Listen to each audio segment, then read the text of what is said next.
अस्सलाम वालेकुम नाज़रीन, मेरा नाम आबिद दिलीप है और एक दफ़ा फिर मैं मौजूद हूँ शाहिद लतीफ़ साहब के साथ। इस वक्त पाकिस्तान की सियासी माहौल में बड़ी गर्मा गर्मी दिखाई दे रही है। ईद करीब है और ईद के बाद के हालात यकसर बदलते हुए नज़र आ रहे हैं। पाकिस्तान एक तरफ पाकिस्तान पीपल्स पार्टी है, दूसरी तरफ PTM है, तीसरी तरफ पीपल्स पार्टी है। ये सारी जमातें मुत्तहिद हो गई हैं। लगता यही है बज़ाहिर के ईद के बाद ये एक मोमेंटम बड़ा डेवलप होने जा रहा है। इमरान खान की हुकूमत के खिलाफ फजलुर रहमान उसमें शामिल होंगे। हुकूमत के इंटरनल क्राइसिस क्या हैं और उसके बाद ये इंटरनल जो साजिशें ज़ोर पकड़ रही हैं, इनके खदोखाल कहाँ तक जाते हैं, इनकी डोरें कहाँ तक जाती हैं, ये सब कुछ समझेंगे। हमारे साथ हैं शाहिद लतीफ़ साहब। सर, आपका एक दफ़ा फिर बहुत बहुत शुक्रिया। आप पॉलिटिकल चीज़ों को भी देखते हैं, आप इंटरनेशनल अफेयर्स को भी देखते हैं, आप समझते हैं कि किस तरह से चीज़ें पाकिस्तान के अंदर आती हैं। आज फिर डॉट्स कनेक्ट होना शुरू हो गए, क्या कहेंगे? देखें, मैं समझता हूँ कि इस वक्त जो मंजरनामा है वो इस चीज़ की तरफ इशारा करता है, और इशारा ही नहीं बल्कि खुल कर ये चीज़ सामने आ रही है कि पाकिस्तान के ख़िलाफ़ जो मुख्तलिफ़ ताकतें हैं वो अंदरूनी हों या बैरूनी। अंदरूनी भी हैं, हम दूसरों के हाथ में खेलने वाले लोग हैं ना, कि हमारी सियासी जमातें जो हैं वो जब दुश्मन की ज़ुबान बोलना शुरू कर दें तो फिर कुछ तो है जिसकी राज में और जिसकी पर्दादारी है। फिर हम कहते हैं दाल में कुछ तो काला है। ये आपके नरम गोशे जो हैं वो दूसरे हमारा जो असली दुश्मन है उसके साथ वो क्यों पाए जाते हैं। तो इसलिए ख़ासकर ये जो दोनों बड़ी जमातें हैं ये अपने अपने दौर में, एक के दौर में हमने मेमोगेट देखा और दूसरे के दौर में हमने डॉन लीक्स देखे। वो दोनों जो मामले थे वो 100% पाकिस्तान की सालमियत के ख़िलाफ़ और पाकिस्तान की फ़ौज के ख़िलाफ़ थे। ये वो फ़ौज है जिसने पाकिस्तान की सालमियत में अपनी जानें दी हैं। तो जब आप दुश्मन का बयानिया लेकर आगे चलेंगे तो हम आपको फिर पाकिस्तान के साथ पुरखलूस तो नहीं समझ सकते। आप पाकिस्तान की वो क़यादत तो नहीं जिन पर हम पूरा भरोसा कर सकें, जिन पे फोर्सेस एतबार करें, जिन पर कुर्बानी है, जो कुर्बानियाँ जान जिसने दे दी उसने क्या रखा, साबित कर दिया ना जाने दे के। 70-80 हज़ार के करीब हमने जाने दी बिल्कुल, और 100 बिलियन से ज़्यादा मुआशी नुकसान उठाया। किसके लिए? इस मुल्क के लिए। और इस मुल्क के वसी तर मफाद में मुल्क आपके हवाले, आप वोट, मुल्क आप कहते हैं हम तो जी वोट लेकर आए हैं, और आप वोट लेकर आए, हमारी आवाम जो है उसका वो शऊर नहीं है, उनको उन बातों का, बहुत सारी चीज़ों का पता ही नहीं। लिहाजा उस वक्त हम ढोल बजाते हैं और नारे लगाते हैं, और फिर जो सियासी नारे हैं वो हैं कि जिनको आपने पूरा ही नहीं करना। उस वक्त आप बड़े सब्ज़ बाग दिखाते हैं और सब्ज़ बाग के तहत जब आप जीत जाते हैं, आपको कोई सियासी नारा आपका याद कराया जाए तो आप कहते हैं जी वो तो सियासी अमल था और वो सियासी बयान था। आप उसको इतना अहमियत क्यों दे रहे हैं और आप इतना संजीदगी से उसको क्यों लेते हैं? यानी जो सियासी बातें आपने की वो झूठ थी, उस पर आपसे सवाल नहीं किया जा सकता। तो ये हालात जब आपके हों तो फिर मुल्क किस तरफ, और ख़ासकर मुल्क के जो हालात हैं, एक तो मईशत बहुत बुरी हालत में है और दूसरा ये कि हमारे इर्द गिर्द जो माहौल है वो बहुत कोई अच्छा नहीं है। पाकिस्तान को टारगेट किया जा रहा है ख़ासकर CPEC की वजह से, और दूसरी सज़ा आपको ये दी जा रही है कि आप चीन के साथ हैं, और जो अमेरिका की जो पॉलिसी काउंटर चाइना है वो उसको हज़म नहीं कर सकती। तो पाकिस्तान को उसकी सज़ा उन्होंने देने का सोच रखा है। जहाँ भी जो मौका मिलता है वो आपको सज़ा देने के लिए मैदान में आते हैं। पाकिस्तान का अमन, उसका ताल्लुक़ चूँकि अफ़गानिस्तान के साथ है, अफ़गानिस्तान का अमन नहीं हो पाया 15 साल बाद। आज जब वो वापस जा रहे हैं तो अफ़गानिस्तान अमन की सूरत में तो नहीं है। हमें नहीं मालूम अफ़गानिस्तान के साथ आइंदा क्या होने जा रहा है। अभी तो तालिबान का मामला है, अगर आप उनको मेन स्ट्रीम और हुकूमत में नहीं लाते तो क्या अफ़गानिस्तान में अमन आएगा? कभी भी नहीं। उनकी अपनी पावर है, आज भी उनकी अपनी पावर है, और सिर्फ 40% हिस्सा हुकूमत अफ़गानिस्तान के पास है, और वहाँ इतने सारे ग्रुप्स पिछली मरतबा भी बने थे। तो आप अफ़गानिस्तान को किसके हवाले करके जाने लगे? सर, ये इस वक्त हम देखते हैं कि बहुत ज़्यादा जो पार्टीज़ इमरान खान की गवर्नमेंट के ख़िलाफ़ हैं, एक तरफ आइडियल रिलेशन है फोर्सेस का और गवर्नमेंट का किसी न किसी लेवल पे है, लेकिन उसके बाद हम देखते हैं दूसरी तरफ PTM के हक़ में मरीम नवाज़ भी बयान दे देती हैं, उधर से बिलावल सिंध से बयान दे देते हैं, वो उनके जो मैनेज हैं वो हमला करते हैं फोर्सेस पे, और फिर जलसे होते हैं, वो UN को मदद के लिए अप्लाई करते हैं। तो आप नहीं समझते कि एक लार्ज पर्सपेक्टिव में जो बाहर के जो हमदर्द यहाँ से बैठे हुए और यहाँ के हमदर्द जो बाहर हैं सबके कनेक्शन बन गए हुए और कुछ मुल्क के ख़िलाफ़ उस लेवल पे तो नहीं जा रही चीज़? देखिए, इसमें तो मेरी कोई किसी किस्म का मुझे शक नहीं कि कनेक्शन हैं। आपने कहा ना बन गए हुए हैं, ये कनेक्शन हैं, ये अरसे से हैं। तो सर इसको ब्रेक कौन करेगा? तो बात वहीं आ जाती है कि ये जो कनेक्शन है, अब ये वक्त आ गया, वक्त बल्कि हम वक्त से आगे गुजर चुके। मैं समझता हूँ जो मौजूदा हुकूमत है वो जो नारा लगा रही है वो ठीक लगा रही है। तब्दीली का जो नारा है वो यही है ना कि आपने मुल्क को लूटा, अपनी ज़ात के लिए लूटा। जैसे मैंने कहा कि एक में मेमो गेट हो गया और दूसरे में डॉन लीक्स हो गया, ये किसके कहने पे हुआ? और वो मुल्क किस तरह बबांगे धौल ये बातें करता है कि जनाब दहशतगर्दी की बातें तो आपकी हुकूमत कह चुकी कि हाँ हमारी फ़ौज करवाती है, और फिर ये भी कह चुकी कि जनाब हम तो उसको ठीक करना चाहते हैं, फ़ौज नहीं होने देती। ये दुनिया को बता चुकी। तो दुनिया, मेरा मतलब है कि जगह जगह पाकिस्तान को बदनाम जो किया जाता है, आपके इन्हीं पार्टीज़ को कोट करते हैं ना। आपका प्राइम मिनिस्टर, आपका प्रेसिडेंट, वो फलां वक्त पे उसने ये बात की, पाकिस्तान की दहशतगर्दी का जिक्र हुआ और कहा कि फ़ौज जो है दहशतगर्दी में शामिल है। ये जो चकजई साहब है, ये तो हर चौथे दिन उठ के जो बात करते हैं, यानी उस तरफ हम एक बहुत बड़ा ऑपरेशन कर रहे हैं और वो बलूचिस्तान में उठ के कहते हैं, जो कि पहले से ही उसके बलूचिस्तान के हालात जो मखदूश हैं, वहाँ उठ के खड़े कहते हैं कि ये जो दहशतगर्दी है ये आपकी फ़ौज करवा रही है, ये रॉ नहीं करवा रही, वो रॉ के हम ही हैं। उनको कुलभूषण नजर नहीं आता। कुलभूषण जो है, कुलभूषण जो है, उसको 2 साल जो पाकिस्तान के साथ वो करता रहा, उसका वो नाम नहीं लेते। उसका नाम तो चैलेंज हो चुका था मुल्क में, आपके प्राइम मिनिस्टर साहब ने आज तक नहीं लिया। नवाज शरीफ साहब को चैलेंज किया जाता था ना कि कुलभूषण का नाम तो लो, उनकी जुबान पे नाम नहीं आया। ये हालात हैं। और दूसरी तरफ, चूंकि आपने जिक्र किया, अच्छी बात है, पीटीएम। अब ये पीटीएम क्या जो है इस वक्त आपको सिलसिला दिखाया जा रहा है, ये नकीबुल्लाह महसूद जो कि पश्तून, और उसका जब रावनवार के हाथों पुलिस मुकाबले में उसको कत्ल कर दिया गया, मार दिया गया, मैं शहीद कहूँगा उसको, तो उसके बाद ये मामला उठकर सामने आया। अब इस चीज़ को इस्तेमाल करते हुए ये वो एलिमेंट है जिसको आप पीटीएम का नाम देते हैं कि ये एक सियासी मामला और इसकी आड़ में छुपकर इंतज़ामी सियासी एक जमात बन चुकी नहीं, और जमात जो है फिर इसने 2 सीटें भी ले ली। पीटीएम वो अपना मेंबर ऑफ नेशनल असेंबली, ये दावड़ और वो जो वजीर है अली वजीर, दोनों जो हैं ये MNAs हैं। और इसके बारे में आपके बिलावल साहब कहते हैं, मैं कैसे मान लूँ कि मेंबर्स ऑफ नेशनल असेंबली हों तो आप हमला कर सकते हैं? यानी ये क्या लॉजिक है? वो वीडियोस में नजर आ रहा है, वो कहता है वीडियो बंद करो, नजर भी आ रहा है, और ये कह रहा है कि धरना ना उठने पाए। उनके सारे का सारा आपके पास एविडेंस आ गया है। आजकल तो हर चीज़ जो है रिकॉर्ड होती है, और फिर अगले दिन कहता है कि अब हमला कर दो, फिर आपकी चौकियों पर हमला हो जाता है।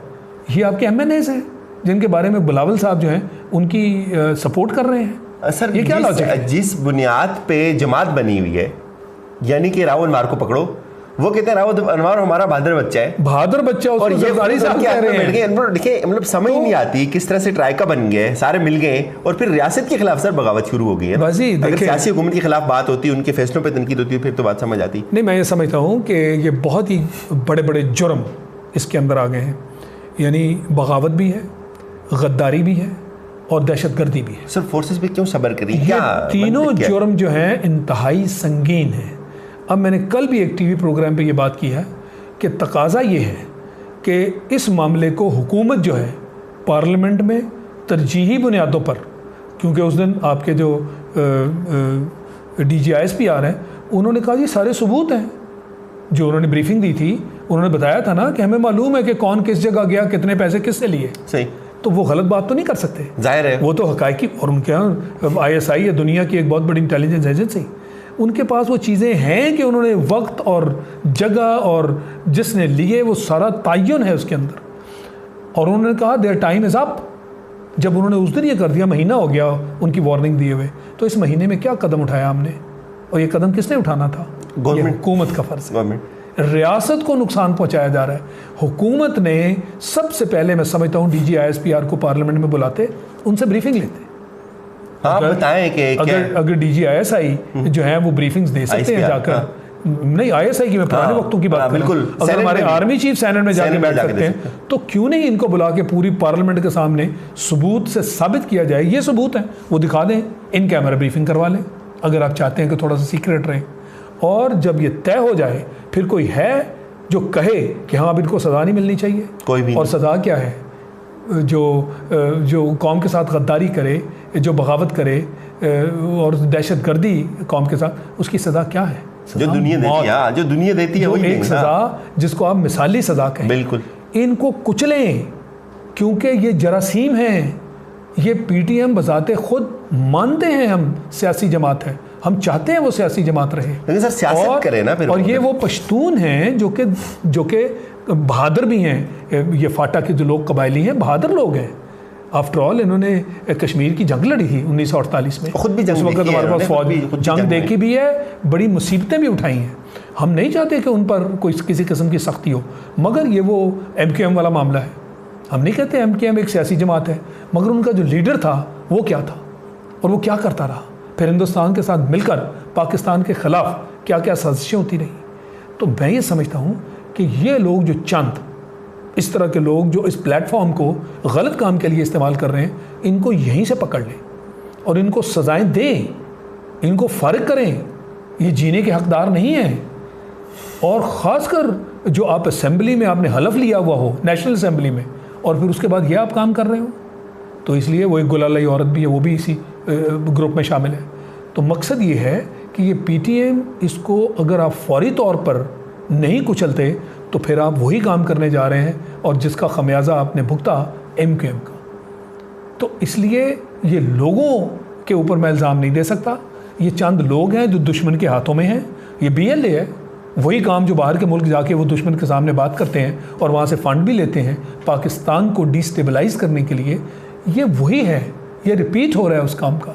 लिहाजा PTM को फौरी तौर पे, और इनके वो लीडर जिन्होंने हरकत की है और आइडेंटिफाई हो गए, उनके बारे में जिनके बारे में सबूत हैं, उनको तो एक दिन भी ना छोड़ें आप, उनको सजाएं दें ताकि दूसरों के लिए एक मिसाल कायम। ईद के बाद के आप हालात कैसे देखते हैं? गवर्नमेंट को वीक करने के लिए हर लेवल पे कोशिश हो रही है। इकॉनमी का मेल्ट डाउन हो गया, डॉलर की सारी चीज़ें आपको नज़र आ रही हैं, फिर ये सारे इकट्ठे हो रहे हैं।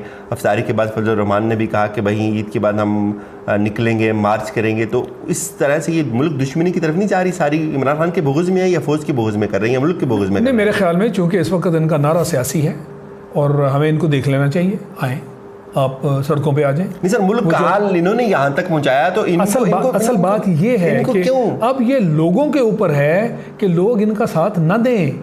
ये मीडिया में ये बात होनी चाहिए कि तुम्हारी जो हालत आज हो गई, जो चीखें लोगों की उठ रही हैं, एक आदमी मैदान में आके वो साथ साथ कह रहा है कि ये मलबा है, ये सालों का है। नजर भी आ रहा है, मुझे नजर भी आ रहा है। आपको IMF की कंडीशंस माननी पड़ रही हैं। मतलब आपकी हालत इतनी पतली है कि वो आपकी इकॉनमी को स्टेबलाइज करने के लिए वो चाहते हैं कि ये डिसिप्लिन आप कायम करें, आप टैक्स लें, आप जो लोग टैक्स नहीं देते उनको पकड़ें, आप जो बाकी फील्ड्स हैं, आप चीज़ों की कीमतें जो आपने दबा के रखी थी उनको खुला छोड़ें, उनको जाने दें। पेट्रोल की जैसे हम बात करते हैं, हम बिजली की बात करते हैं, ये हमने जानबूझ के दबाया। डॉलर की वैल्यू, ये मार्केट में जो डॉलर की वैल्यू है आप उसको जाने दें। ये ख़जाने में से डॉलर निकाल के मार्केट में फेंकते रहे, ख़जाना खाली होता रहा। जो हम ख़जाना थोड़ा बहुत ऊपर लेकर जाते थे, इनके अपने एहसास से सर 91 टाइम्स बढ़ गए, मुल्क गरीब होता चला गया और हम फिर इनको टाइम दिया जाए, गरीब होता रहा, आप अमीर होते रहे। और आज आप इनको ब्लेम कर रहे हैं कि जनाब इस हुकूमत ने तो लोगों को बिल्कुल कंगाल कर दिया। आपने किया, इन्होंने नहीं किया। 9 महीने में इन्होंने क्या कंगाल किया? ये सारी की सारी चीज़ें जो बिलियंस के मामले हैं, मतलब कि जिस चीज़ में हाथ लगाओ वो PPP के सारे किस्से, मनी लॉन्ड्रिंग वाले, कोई रिक्शे वाला है, कोई चाय वाला है, कोई पापड़ वाला है, कोई फालूदे वाला है जो जिंदा भी नहीं है और उनके अकाउंट चल रहे हैं। तो ये बहुत गंभीर किस्म का पाकिस्तान के ख़िलाफ़ जो साजिशें में निकल आई हैं। और एक वजह यह भी है कि ईद के बाद ये इकट्ठे होकर दबाव डालना चाहते हैं हुकूमत पर। मैं समझता हूं कि इनको आने दें। एहतिसाब से फरार की कोशिश तो नहीं है सर? 100% है, 100% एहतिसाब से फरार है। और दबाव डालने वाली बात है कि हमारे ऊपर हाथ जो है वो ज़रा नरम करो, क्योंकि घेरा इतना तंग हो गया कि इससे बचने की उम्मीद तकरीबन ख़त्म हो गई। और आपको याद होगा पहले भी एक मरतबा APC इन्होंने शुरू में बुलाई, इलेक्शन के फौरी बाद, फिर उसका क्या बना था? नहीं, फिर उसका क्या बना था? कुछ भी नहीं। इसका भी वही हलश होगा। ये इंशाल्लाह आप दिन आने दें, आप देखें कि इसका हशर वही होगा। आप समझते PPP जैसी पार्टी के साथ लोग निकलेंगे, उनका अपना असर रसूख क्या है? एड्स से सर बच्चे मर रहे हैं, गुर्बत से मर रहे हैं बच्चे, गुर्बत थर में एड्स से बच्चे मार दिए, बीमारियां फैला दी। अस्पतालों का जो आलम है वो आपके सामने है और फिर चीखें मार रहे हो कि वफाक जो है हमसे अस्पताल छीन रहे। भाई उस अस्पताल की हालत तो देखो। और जहाँ तक दूसरा है, प्राइम मिनिस्टर साहब एक अस्पताल में गए हैं, जो हालत वहाँ थी वो भी देख लें। तो अभी तक हम उस तरफ आए ही नहीं कि हम प्रैक्टिकली अपनी कारकर्दगी, ये भी मेरा हुकूमत को एक किस्म का मशवरा होगा कि ज़रा कारकर्दगी की तरफ आएँ। ये नारे और ये जो जुबान और अपनी एनर्जी सारी इसमें लगानी कि जी इनको रिस्पॉन्ड करने के बजाय जो है ना, डील नहीं दूंगा, एनआरओ, ये आपका काम नहीं है इमरान साहब। ये काम जो है नैब और अदालतों का है, उनको करने दें। आप बुरा नाम कमा रहे हैं, एनर्जी वेस्ट कर रहे हैं। आपकी कारकर्दगी जो है वो बोलेगी, ये आपके नारे नहीं बोलेंगे। जैसे जजेस जो हैं उनके फैसले बोला करते हैं, फैसले बोला करते हैं। और यही उस दिन जो बात हुई तो मैंने एड्रेस किया था चेयरमैन नैब को भी कि आप एक सहाफ़ी को बुला के और उसको इंटरव्यू और अपनी जो है शोहरत के लिए एक बात कर रहे हैं और बाद में कहते हैं मैंने ऐसे नहीं कहा था, वैसे कहा था। दो आदमियों में बात हो, तीसरा विटनेस भी ना हो, तो आप कहें जी ऐसे है, मैं कहूँ वैसे है, तो फिर फैसला मानेंगे किसको? तो इसलिए ये हुकूमत को भी चाहिए कि आप इसमें से थोड़ा पीछे हो और अपनी कारकर्दगी पे 100% ध्यान दें। साल मुकम्मल होने को है, इसके बाद आपका साथ देना हम जैसे लोगों के लिए बड़ा मुश्किल हो जाएगा। लेकिन सर, कि आपने नताइज दिखाने, नताइज होने चाहिए डेफिनेटली। हुकूमत में तो हुकूमत बयानात से ज़्यादा अपनी परफॉर्मेंस पे बात करे, उन लोगों को रिस्पॉन्ड कम करे। लेकिन आप ये नहीं समझते कि इस वक्त अगर इनका जो ग्रैंड नेक्सस बन रहा है पीटीएम, पीपल्स पार्टी और नून लीग का, इसकी तहकीकात होनी चाहिए किसी न किसी लेवल पे कि यार आपका क्या ताल्लुक है। एक ऑर्गेनाइजेशन जो आपकी रियासत को ब्लेम करती है, जो आपके फोर्सेस को गाली देती है, उसके साथ आप इस लेवल पे चले जाएं, या आप समझते हैं कि ईद के बाद ये सारे उस तरह से मिल जाएंगे? सबसे पहले तो मैं समझता हूँ कि जो आपके कौम के ख़िलाफ़ जहर उगल रही है, जिसको पीटीएम का आप नाम देते हैं। देखिए टीटीपी ने हमारे साथ क्या किया था। ये टीटीपी भी तो वो बचाओ खुचाओ वाली जमात है ना। जब नॉर्थ वज़ीरिस्तान से भाग गए अपना वहाँ पे जो लोग थे और वो टीटीपी की फॉर्म में हमारे सामने आ गए, फिर टीटीपी के कुछ लोग भाग के उन्होंने पनाह ले ली अफ़गानिस्तान। ये जो पीटीएम है ये वो है, ये वही हैं, टीटीपी का बचा खुचा माल है जो कि अब आपके सामने पीटीएम। और ये वो लोग हैं, जब इनका वो एक क्या लीडर था जिसने आर्म्स ले डाउन किया था और फिर उसने बताया था कि बैतुल्ला, जब वो हमारे पास कैसे रॉ के पैसे आते थे, हमें टारगेट्स कैसे दिए जाते थे, वो टीटीपी का बंदा था। तो ये अंदर से सारा मामला हमारे दुश्मनों के साथ है। ये आजमाए हुए और साबित शुदा दुश्मन है। दुश्मनों के साथ इनका नेक्सस है, उनसे पैसे लेकर पाकिस्तान को नुकसान पहुंचाना, ये इनका एजेंडा है। तो मैं समझता हूँ कि सबसे पहले एक्शन पीटीएम के ख़िलाफ़ लें, ताकि समझ आ जाए, सबको पता चल जाए कि हाँ ये सबूत थे। DGISPR को ब्रीफिंग करवाएं और उन सबूतों की बुनियाद पर इनको उठाएं, इनको कुचल दें। जो इनकी सज़ाएँ हैं, इबरतनाक सज़ाएँ लोगों के सामने दें। और जैसे मैंने कहा कि ये जो जुराइम जिनका मैं जिक्र कर रहा हूँ, जो कौम के ख़िलाफ़ गद्दारी और बगावत है, ये मौत है, इससे कम कुछ नहीं है। तो इनको फारिग करें। फिर जो जमातें इनका साथ दे रही हैं, उनके पास उज़र नहीं रहेगा कि जी वाकई ये पाकिस्तान के, अभी तो उनके पास उज़र है कि जी आपने इनको पकड़ा, आपने इनको क्या सज़ाएं दी, हमें क्या मालूम कि ये पाकिस्तान के ख़िलाफ़ काम हो रहा है। उसकी पहले आपने सज़ाएं देकर साबित करना होगा। फिर कोई पार्टी इनका साथ दे तो वो पार्टी उतनी ही मुजरिम है जितनी ये है। आज उनके पास उज़र है, तो सबसे पहले पीटीएम को गायब करें। पीटीएम से मुराद वो लोग, मैं सारी पीटीएम की बात नहीं कर रहा, वो लोग जो अंदर से पाकिस्तान के दुश्मन बन गए, जो दुश्मनों के हाथ में नाच रहे हैं और जो दुश्मन की ज़ुबान बोल रहे हैं और दुश्मन के एजेंडा को पूरा करने के लिए वो सामने आए। और उसके बाद ये आप देखेंगे कि आहिस्ता आहिस्ता ये ख़ुद ब खुद भी पीछे हो जाएंगे। और मैं नहीं समझता कि इस तरह की ये जो इन्होंने APC की बात की है उसमें कोई दमखम मुझे नज़र नहीं आता। ये कामयाब नहीं होगी, इंशाअल्लाह ये कामयाब नहीं होगी। इमरान को चाहिए एज़ प्राइम मिनिस्टर ध्यान दे अपनी कारकर्दगी की तरफ। जितनी कारकर्दगी होगी, ये ख़ुद ब खुद लोग जो हैं इनसे मुंह हटाते जाएंगे, मुंह फेरते जाएंगे। तो इनकी कारकर्दगी जो है इन सारी बातों का जवाब है। आपको खड़े होकर इनको जवाब नहीं देना चाहिए, आप अपनी कारकर्दगी को ठीक करें। और तुर्की आपकी मिसाल है ना। तुर्की वैसे भी जो प्राइम मिनिस्टर है वो इमरान खान जो है उनकी वो आइडियल है। तो जो आपका आइडियल होता है फिर उसकी मिसाल को देख के उस पर अमल भी तो किया करते हैं। देखें ना कि तुर्की आगे कैसे गया, आज वो कैसे यहाँ तक पहुँच गया कि उनके खिलाफ बगावत हुई तो लोग जो टैंकों के नीचे लेट गए। उन्होंने कहा नहीं जी, इनको आप हटा के तो दिखाएं। ये वही तुर्की है जहाँ हमसे कहीं ज़्यादा दखल अंदाजी थी फ़ौज की, और आए रोज़ बुरे हालात हमसे ज़्यादा। आज तुर्की उसको देखें, वो दुनिया में कहाँ पहुँच गया। उसका अपने कालमी किरदार उसने अपना तय कर दिया है। एक तरफ रशिया बैठते, एक तरफ अमेरिका और तुर्की बैठ रहा होता है। बिल्कुल, वो उस कैटेगरी में चला गया। पर कैपिटा इनकम जब उन्होंने टेक ओवर किया था तो $3,000 थी, आज $12,000 है। तो इन चीज़ों से क्या साबित हुआ? कारकर्दगी। ये कारकर्दगी की बात है। फ़ौज जो है बैरकों में चली गई। उन्होंने अगर कोशिश की, बगावत की, तो फ़ौज को लोग सामने आके खड़े हो गए कि खबरदार आप इस हुकूमत को छेड़ कर तो दिखाएं। टैंकों के नीचे लेट गए। ये ऐसे कैसे होता है? ये तभी होता है ना कि लीडर जो है, लोग जो हैं दिल में उसकी जगह बना लें और खड़े हो जाएं कि यही हमारा लीडर है, इसने हमें जो है इस मुल्क को मसाइब से निकाला है और हम आपको दोबारा नहीं आने देंगे, हम इसके साथ हैं। 2 टेन्योर्स उनकी प्राइम मिनिस्टर की, फिर लोगों ने उनको प्रेसिडेंट बना लिया और आज उनके प्रेसिडेंट होने से भरपूर फ़ायदा उठा रहे हैं। ये मिसाल है, मैं समझता हूँ कि हमारी लीडरशिप को ये मिसाल अपनानी चाहिए। Thank you so very much sir, बहुत बहुत शुक्रिया आपका। नाजरीन, शाहिद लतीफ़ साहब की बातें आपने सुनी, लेकिन दिल को लगती हैं इनकी बातें। अपना फीडबैक ज़रूर दीजिएगा, अपना ख्याल रखिए। हमारी तरफ से यही कुछ, अल्लाह हाफिज़।